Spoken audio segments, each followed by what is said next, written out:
Ce sont les dernières images du Dash. L'avion a finalement pu entrer en action. 30 hectares sont déjà partis en fumée. Le feu est pour leur contenu.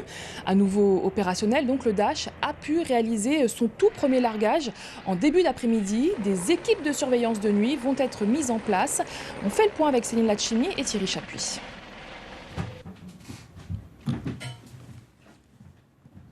Il est presque 14 h. Le Dash tant attendu par les soldats du feu arrive enfin.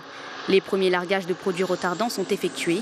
L'objectif, freiner efficacement la propagation des flammes sur les points chauds.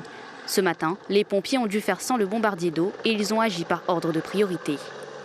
On a fait le point donc, avec nos partenaires, avec le parc sur les enjeux. Donc, ce qui est important, c'est, puisque là on sait qu'on n'est pas en mesure d'éteindre le feu tout de suite, c'est de voir avec eux quelles sont les priorités. Puis surtout la partie sud. Donc c'est pour ça qu'on met l'effort vraiment sur la partie sud pour qu'il n'y ait pas de propagation vers le sud. Il est environ 19 h lorsque la première alerte est donnée par des habitants. Aux alentours d'1 h ce matin, le feu est ravivé au Maïdo par le vent. Un incendie qui s'est déclaré au niveau du restaurant La Cabane à Doudou, quelques mètres avant le belvédère.